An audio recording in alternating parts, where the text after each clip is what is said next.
가족과 억울하게 비난당할 때, 억지스럽게 까일 때, 말도 안 되는 악재가 겹칠 때 사용하는 요즘 말이죠. 여기 수많은 억가를 당한 끝에 철통을 뒤집어 쓰고 권총을 난사하는 남자가 있습니다. 그의 이름은 네드 켈리, 호주에서 가장 유명한 무법자입니다. 그는 범죄자이지만 불우한 어린 시절과 독특한 범죄 신조로 인해 많은 사람들의 공감을 얻으며 민속 영웅으로 기억되고 있죠. 대체 무슨 일이 있었길래 그가 이렇게 뒤틀린 아이언맨 꼴을 하고 있는 것인지, 오늘은 호주의 로빈 후드 홍길동이라고 불리는 네드 켈리의 이야기입니다.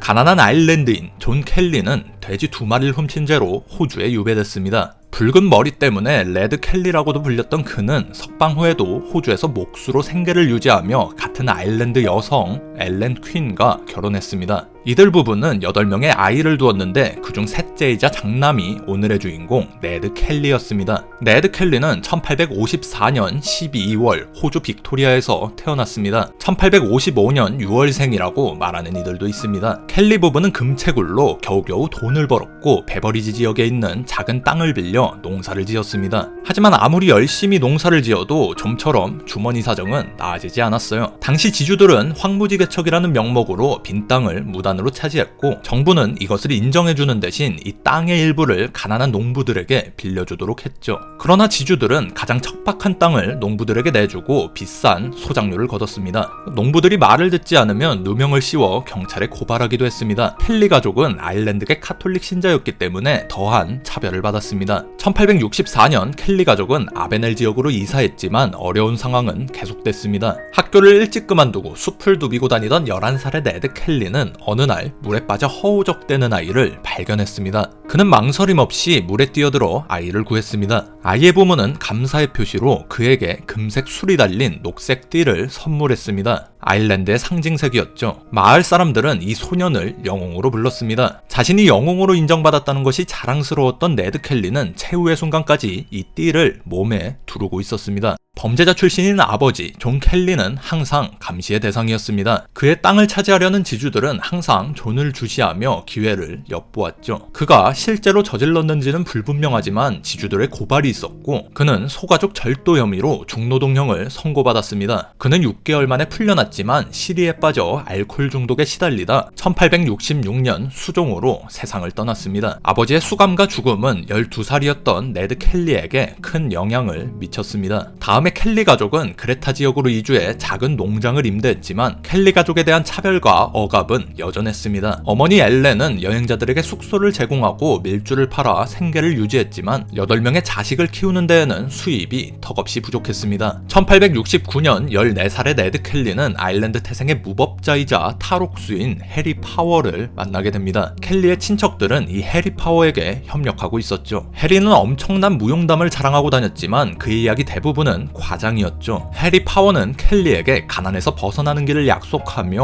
어린 켈리의 범죄 스승이 되었습니다. 네드 켈리가 해리 파워와 저지른 몇몇 범죄들은 그다지 성공적이지 못했습니다. 결국 1870년 5월 네드 켈리는 경찰에 체포되어 수감되었습니다. 그는 3건의 강도 혐의로 기소되었지만 신원 확인 실패와 증거 불충분으로 한 달 만에 풀려났죠. 일부 역사학자들은 이 사건을 경찰이 켈리를 증거도 없이 괴롭힌 것이라고 주장하고, 어떤 이들은 켈리 가족이 증인들을 협박해 풀려난 것이라고 말합니다. 머지않아 그의 스승인 해리 파워도 붙잡혔죠. 그는 켈리의 외할아버지가 소유한 땅에서 자주 야영을 했는데 그로 인해 켈리가 해리 파워를 밀고 했다는 소문이 퍼졌습니다. 실제로 네드 켈리의 외삼촌인 잭 로이드가 밀고자였지만 네드 켈리는 배신자라는 오명을 써야만 했습니다. 켈리는 이 어설픈 범죄에서 손을 떼고 다시 농장으로 돌아갔습니다. 켈리가 농장을 비운 사이 집안 사정은 더욱 어려워졌습니다. 그나마 여유가 있는 친척인 외할아버지가 세상을 떠났고 경찰과 지주들은 켈리 가족을 계속해서 괴롭혔습니다. 1871년 4월 켈리는 조련사 와일드라이트에게서 빌린 말을 타고 마을을 돌아다니다가 에드워드 홀이라는 경관에게 검문을 당했습니다. 가난한 켈리가 좋은 말을 타는 것이 의심스러웠던 것입니다. 켈리가 강하게 저항하자 홀 경관은 총을 꺼내 켈리를 향해 3번 발사했지만 모두 불발이었습니다. 켈리는 즉시 반격했고 홀 경관은 당해내지 못했습니다. 구경꾼 직원 7명이 도와 켈리를 겨우 제압했어요. 홀 경관은 무방비 상태가 된 네드 켈리를 권총으로 마구 구타했습니다. 나중에 상관이 홀을 질책했을 정도로 켈리의 몰골은 처참했죠. 공교롭게도 켈리가 빌린 말은 훔친 말이었고 켈리는 그 사실을 몰랐다고 주장했지만 3년의 중노동령을 선고받게 됩니다. 진범인 와일드라이트는 1년 반의 징역을 선고받았죠. 켈리는 모범수로 6개월 일찍 석방되었고 반년 뒤 원한을 풀기 위해 와일드라이트를 찾아갔습니다. 켈리와 와일드라이트는 많은 관중들 앞에서 당시 유행하던 맨손 권투를 벌였고 20라운드의 싸움 끝에 켈리가 승리했습니다. 이 싸움으로 둘은 감정을 털어냈고 이후 와일드라이트는 켈리의 열렬한 지지자가 되었습니다. 네드 켈리는 가끔 이런 권투 시합에 참가하며 명성을 얻었습니다. 켈리는 한동안 제재소에서 일하며 성실하게 살았지만 경찰들은 여전히 켈리 가족을 주시하고 있었죠. 지주들의 착취도 계속되었습니다. 어떻게 하면 이런 생활을 벗어날 수 있을까요? 켈리는 진짜 악당이 되어 지주들에게 복수해주겠다고 마음을 먹습니다.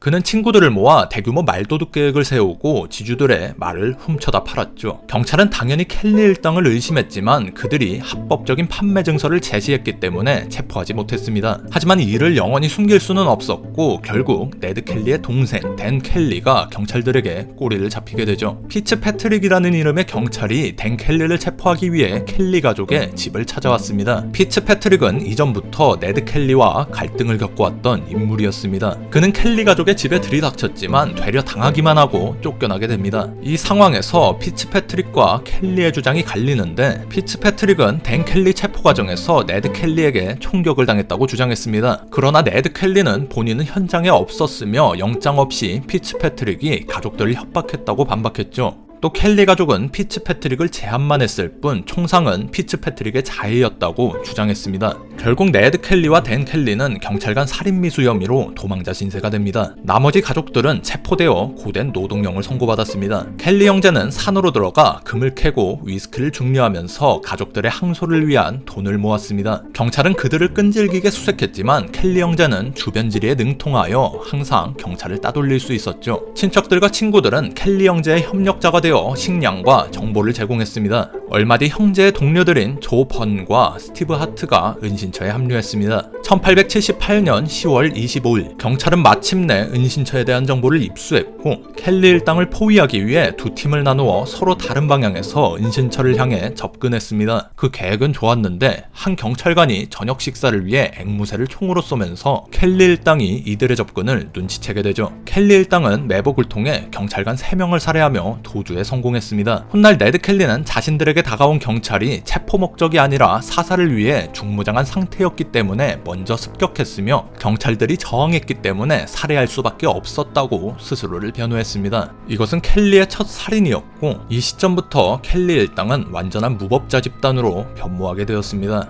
빅토리아 정부는 켈리 일당에게 현상금을 걸고 갱단을 불법화하여 누구든지 이들을 사살할 수 있게 허용하는 중범죄자 체포법을 제정했습니다. 또한 무법자를 지원하거나 당국에 거짓 정보를 제공하는 사람을 처벌하겠다고 선언했죠. 켈리 갱단은 정부의 항복 요구를 무시했고 경찰은 대대적인 체포 작전을 개시하게 됩니다. 켈리 갱단은 친척들과 친구들의 도움으로 경찰의 추격을 피하고 생계를 유지했습니다. 돈이 필요해진 켈리 갱단은 유로아라는 작은 마을에 은행을 털 계획을 세웁니다. 1878년 12월 9일 켈리 갱단은 역을 장악하고 시내로 통하는 전신선을 끊은 후 은행을 털었습니다. 그들은 범행이 벌어지는 동안 인질들을 잘 대우했고 누구에게도 해를 끼치지 않았다고 알려져 있습니다. 하지만 정부와 지주들은 큰 피해를 입었고 1879년 1월 2일 경찰은 중범죄자 체포법을 발동해 켈리 일당을 도운 것으로 의심되는 사람들을 체포했습니다. 30명의 남자들이 아무 증거도 없이 체포되었고 그중 23명은 구금되었죠. 그러나 아무도 켈리 갱단에 대한 정보를 불지 않았고 경찰은 아무 소득도 없이 이들을 석방하게 됩니다. 이에 대해 대중들은 경찰의 무리한 구금에 대해 비판하였고 악덕 지주와 부패한 경찰을 괴롭히는 켈리 갱단을 지지하기 시작했습니다. 가난한 자는 털지 않는다는 신조로 네드 켈리는 많은 인기를 얻었죠. 켈리 갱단은 이에 호응해 자신들에게 도움을 준 동조자들에게 수익을 분배했습니다. 이 자금을 마련하기 위해 계속해서 강도 행위를 이어나갔습니다. 대체적으로 대중들은 켈리 갱단을 호의적으로 바라봤지만 그렇지 않은 이들도 있었습니다. 제럴덜이라는 작은 마을의 한 언론 기자는 켈리 갱단의 범행이 법 질서를 해치는 것에 우려를 표하며 요구하며 이에 제대로 대비하지 않는 경찰들을 비판했습니다. 그는 자신이 사는 제럴더리의 은행에 경찰이 겨우 2명만 배치된 것에 대해 문제를 제기하는 기사를 내기도 했죠. 그러나 이 뉴스는 켈리 갱단에게도 전해져 제럴더리 은행의 보안이 취약하다는 사실을 광고한 꼴이 되었습니다.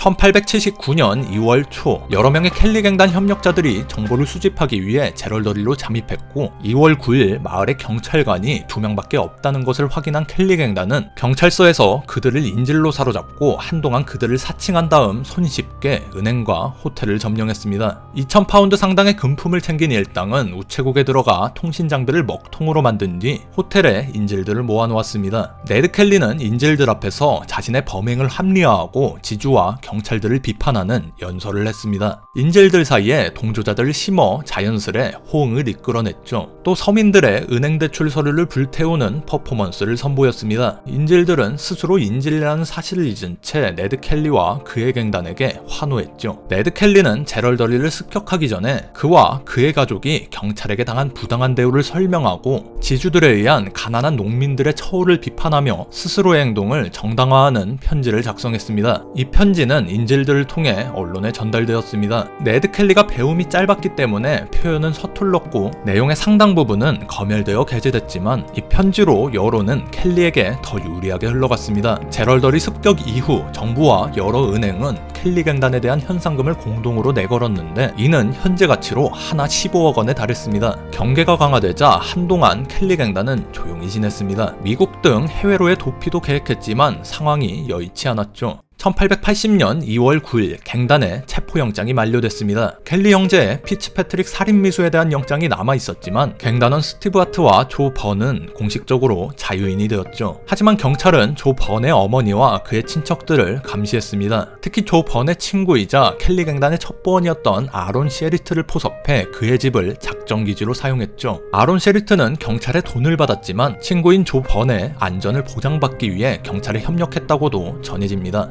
갱단은 아론 셰리트의 배신을 알아차리고 그를 살해하는 계획을 세웠습니다. 1880년 6월 26일 켈리 일당은 아론 셰리트의 집을 포위하고 그를 불러내 냉혹하게 살해했습니다. 이후 집안에 그의 아내와 경찰들을 가둔 채로 물러났죠. 갱단이 이들을 살려둔 것에는 다 이유가 있었습니다. 갱단이 물러나면 이들이 살인 소식을 베날라 지역 경찰본부에 보고해 다수의 경찰 지원군이 몰려올 것으로 예상했습니다. 이들은 열차를 타고 올 것이기 때문에 미리 철도를 끊어놔 이를 탈선시키려고 했죠. 이후 갱단은 열차의 생존자들을 사살한 다음 무방비 상태가 된 베날라 지역으로 가 은행을 털고 법원과 감옥을 공격해 죄수들을 석방시켜 혼란을 야기하려고 했습니다. 일부 학자들은 이것을 일종의 혁명 시도로 바라보기도 합니다.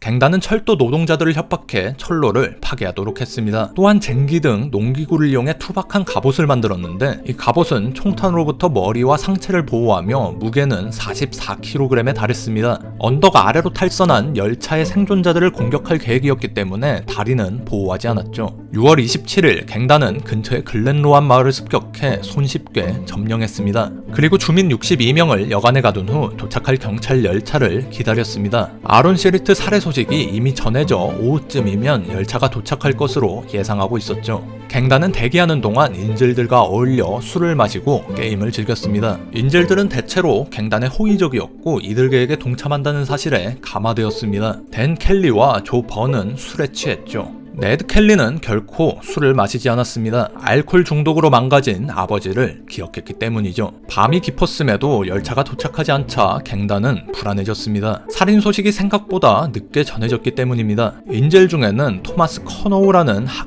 교장이 있었습니다. 토마스 커노우는 갱단의 호의를 얻기 위해 마을의 유일한 경찰관을 잡는 것을 도왔습니다. 네드 켈리는 토마스 커노우를 신뢰했고 그의 아내가 아프다며 집에 보내달라고 부탁하자 경고만 하고 그를 집에 돌려보냈습니다. 6월 28일 오전 3시 마침내 경찰 열차가 글렌로안에 접근했습니다. 이대로 가면 열차가 탈선해 켈리 갱단에게 꼼짝없이 당하고 말 것이었습니다. 그때 기관사가 양초를 들고 빨간 스카프를 흔들며 철로에 서 있는 남자를 발견했습니다. 그는 인질에서 풀려나 집으로 돌아갔던 토마스 커노우였습니다. 갱단과 친해져 그들의 열차 탈선 계획을 들은 그는 이 참사를 막아야겠다 싶어 열차에 치일 각오로 철로에서 스카프를 흔들었죠. 토마스 커노우는 탈선 계획뿐만 아니라 켈리 일당이 갑옷으로 무장하고 있다고도 알렸습니다. 경찰은 기차를 멈추게 한 것에 대해선 감사를 표했지만 갑옷 이야기는 웃어넘겼죠.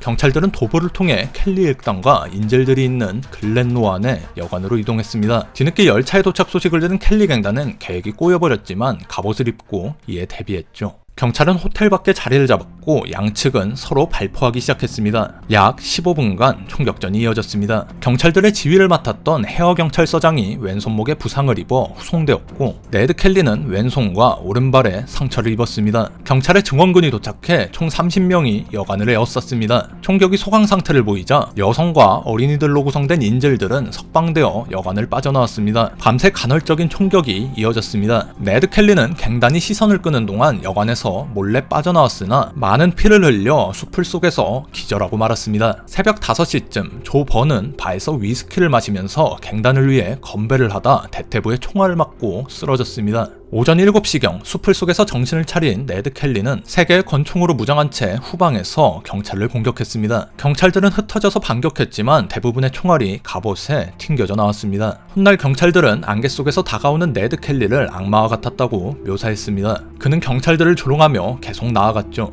여관에 남아있던 댄 켈리와 스티브 하트는 이에 호응해 그를 엄호했습니다. 하지만 켈리는 부상과 헬멧으로 인한 시야 제한으로 인해 장전과 발사에 어려움을 겪었습니다. 그가 주춤하는 사이 경찰은 갑옷이 다리를 보호하고 있지 않다는 것을 깨닫고 그의 하체를 조준했습니다. 켈리는 엉덩이와 허벅지에 총격을 맞고 쓰러졌습니다. 이후 그를 제압하러 다가오는 경찰에게 마지막 일격을 가해 그의 모자를 날려버리고 체포되었습니다. 오전 10시 30명의 남자 인질들이 흰 손수건을 흔들며 여관에서 빠져나왔습니다. 경찰은 이들 사이에서 갱단의 동조자를 수색하는 동시에 포위 공격을 계속했습니다. 풀려난 인질들은 댄 켈리와 스티브 하트가 아직 여관에 살아있다는 사실을 경찰에 알렸습니다. 오후가 되자 경찰은 호텔에 불을 지르기로 결정했습니다. 건물은 빠르게 불탔고 오후 4시 경찰은 댄 켈리와 스티브 하트의 시신을 수습했습니다. 이들이 스스로 목숨을 끊은 것인지 화재로 사망한 것인지는 확실하지 않습니다. 포위 공격 결과 인질 4명이 사망하고 여러 명이 부상을 입었습니다. 대부분은 경찰의 총격에 맞았지만 몇몇은 켈리 갱단이 쏜 오발탄에 맞았습니다. 네드 켈리는 여러 발의 총상을 입었지만 갱단 중 유일하게 살아남아 재판을 받았습니다. 1880년 10월 19일 네드 켈리는 경찰관 3명 살해, 다양한 은행 강도, 아론 셰리트 살해, 글렌로안에서의 체포 저항 및 여러 경미한 위반 혐의로 기소되었습니다. 켈리를 담당한 판사는 과거 그의 어머니에게 3년의 노동형을 선고했던 판사였죠. 네드 켈리는 교수형을 선고받았습니다. 네드 켈리에 대한 구제를 요구하는 집회가 멜버른 전역에서 일어났고 11월 8일에는 3만 명이 넘는 서명이 포함된 네드 켈리의 사면 청원서가 주지사에게 전달되었죠. 그럼에도 불구하고 11월 11일 25살의 네드 켈리는 교수형에 처해졌습니다. 1881년 3월 빅토리아 정부는 네드 켈리 사건과 관련된 경찰의 행태를 검토하기 위해 위원회를 구성합니다. 6개월에 걸친 조사와 66번의 회의 끝에 위원회는 경찰의 부패를 폭로하는 보고서를 작성했고 수많은 경찰관들이 징계를 받고 옷을 벗게 됩니다. 네드 켈리는 오늘날까지 영국의 로빈 후드와 같이 호주의 민속 영웅으로 여겨지고 있습니다. 그에 대한 수많은 논의가 이루어졌고 켈리갱의 이야기는 세계 최초의 장편 극영화로 만들어지기도 했습니다. 이후에도 다양한 작품들이 쏟아져 나왔죠. 18개의 총알 자국이 남겨져 있는 네드 켈리의 갑옷은 빅토리아 주립도서관에 전시되어 있습니다. 불합리한 체제와 부패한 경찰에 맞서 싸운 영웅, 복수를 위해 무고한 이들을 죽인 살인자, 그에 대한 평가는 바라보는 사람에 따라 크게 갈립니다. 최후의 순간 네드 켈리는 이렇게 말했습니다. 그런 게 인생이지.